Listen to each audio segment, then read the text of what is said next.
L'homme qui maîtrise lui-même se libère de la force qui lie toutes les créatures.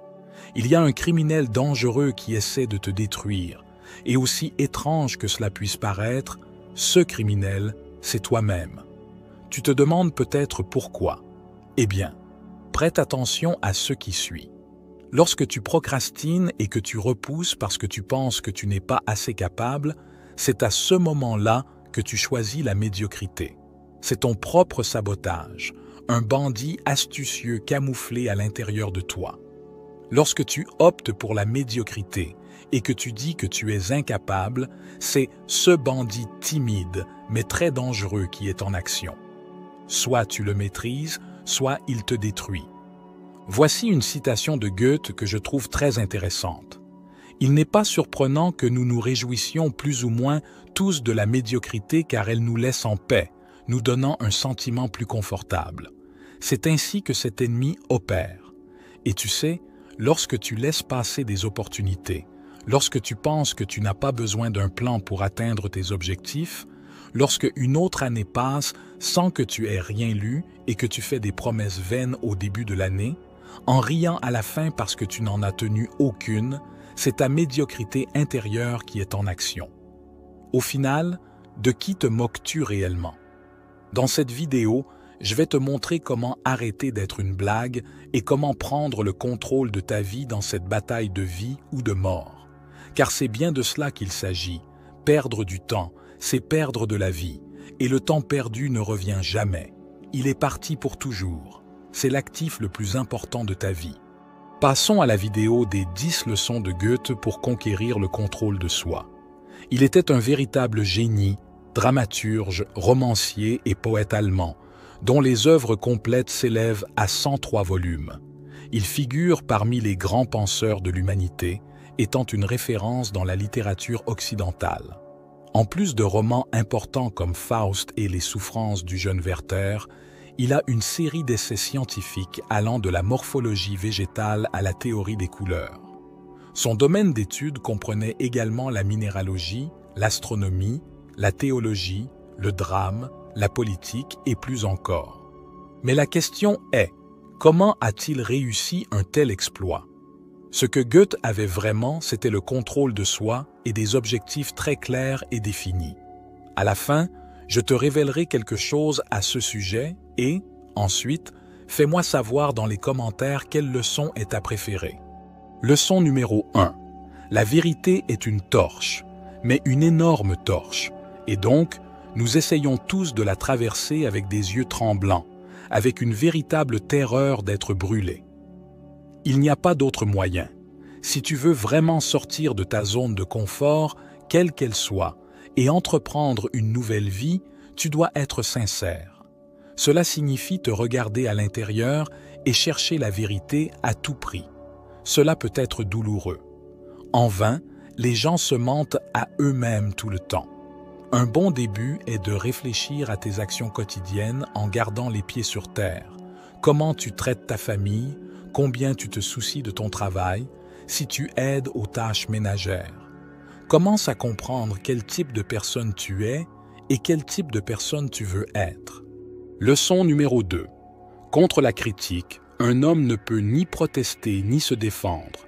Il doit agir malgré elle et alors la critique diminuera. Nous avons très peur de la critique, dont une partie est fausse et une autre vraie. Au final, nous avons tous des défauts. Le conseil ici est clair. Il vaut mieux continuer à agir que de protester et de se défendre. Si tes intentions sont vertueuses, ne laisse pas cela te paralyser. Au contraire, efforce-toi de faire de mieux en mieux. Dis-moi quelque chose, pense aux grands artistes, qu'ils soient musiciens, peintres, écrivains, etc.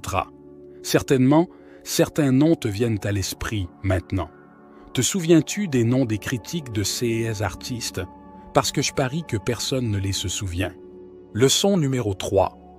Dis-moi avec qui tu t'associes et je saurai comment tu penses, quelles sont tes valeurs, quels sont tes principes. Fais-tu partie du groupe qui se plaint de son travail ou fais-tu partie du groupe qui fait de son mieux, cherche à évoluer et aborde les problèmes de manière constructive? Nous nous sentons très injustement lorsque nous découvrons que les gens parlent dans notre dos, et en effet, c'est de la lâcheté. Mais nous ne pouvons pas faire la même chose. Souviens-toi, la première leçon parlait de la vérité. Il est temps de commencer à corriger les erreurs. Leçon numéro 4. Personne ne parlerait autant à la société s'il savait combien de fois nous incomprenons les autres. En effet, il y a un grand manque de compréhension dans le monde pour 2 raisons.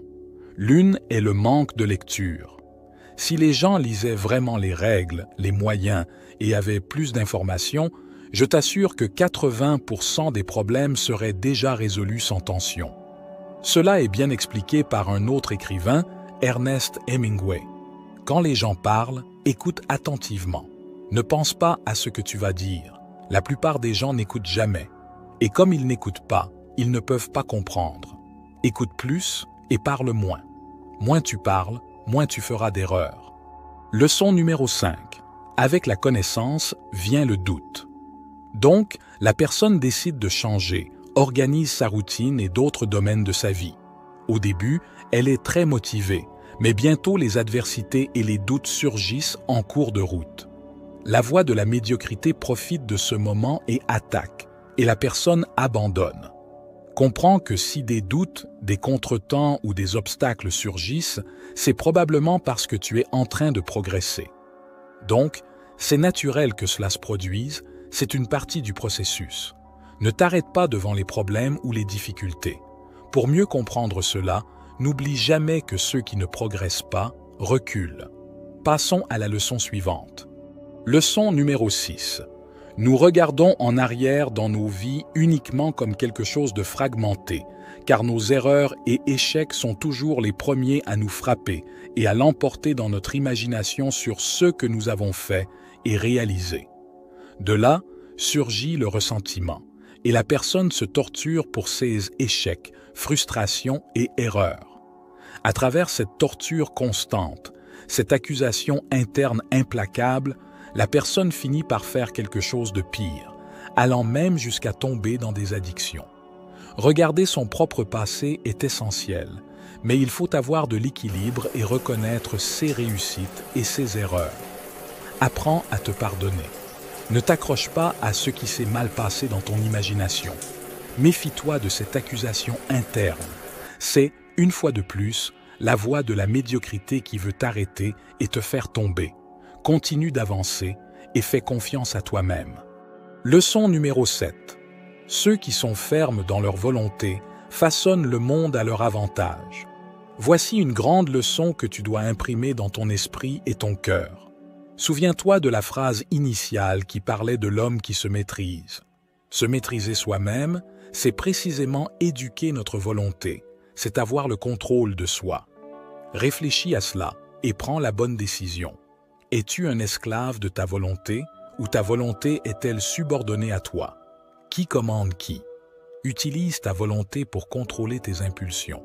Tu dois toujours être en commandement de la situation, toujours. Leçon numéro 8. Il n'y a rien de plus effrayant que l'ignorance en action. Nous avons dit précédemment dans la leçon 6 que la connaissance apporte des doutes. Au contraire, l'ignorance rend l'individu convaincu de lui-même. Cette personne croit avoir le droit de donner son avis sur tout et de ne jamais faire d'erreur. Incapable d'argumenter et de réfuter avec clarté, connaissance et logique, elle recourt à l'agression. Il est très courant de voir de tels débats dans les commentaires sur les réseaux sociaux. Les personnes ignorantes aiment ce moyen parce qu'il leur est plus facile de répandre leur poison.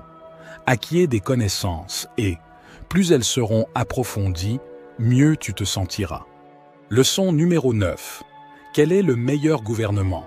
Celui qui nous apprend à nous gouverner nous-mêmes. Je vois des milliers de personnes débattre et discuter des dirigeants, et c'est bien, même si beaucoup de discussions tombent dans le thème de l'ignorance de la dernière leçon. Mais je vois très peu de gens réfléchir à la manière de se gouverner eux-mêmes, comment trouver les meilleurs chemins à suivre, comment avoir des plans pour la vie, la carrière, les études, la santé, la famille et même les loisirs. Prépare ton avenir, planifie ce que tu vas faire et mets en œuvre tes plans. Peu à peu, ta vie s'améliorera et maintiens toujours le contrôle de soi, ce qui est essentiel pour atteindre tes objectifs. Leçon numéro 10. L'homme le plus heureux du monde est celui qui peut reconnaître les mérites des autres et se réjouir du bien des autres comme s'il s'agissait du sien. Être capable de se réjouir sincèrement des succès des autres implique que nous nous soucions et nous permet d'être heureux sans comparaison ni compétition avec les autres. La compétition toxique est quelque chose qui se produit fréquemment. Je crois que nous avons tous eu quelqu'un à nos côtés qui veut constamment nous surpasser. C'est quelque chose dont nous n'avons pas besoin de nous préoccuper, car cette compétition nous fait souvent perdre notre essence et vivre pour la compétition plutôt que pour le plaisir. Il est beaucoup mieux d'atteindre ce que tu désires et de profiter de tes accomplissements. Si tu as aimé la vidéo, abonne-toi à la chaîne Perles de Sagesse et n'oublie pas d'activer la cloche pour toujours être informé des nouvelles vidéos. Et bien sûr, laisse un j'aime et un commentaire. On se retrouve dans la prochaine vidéo.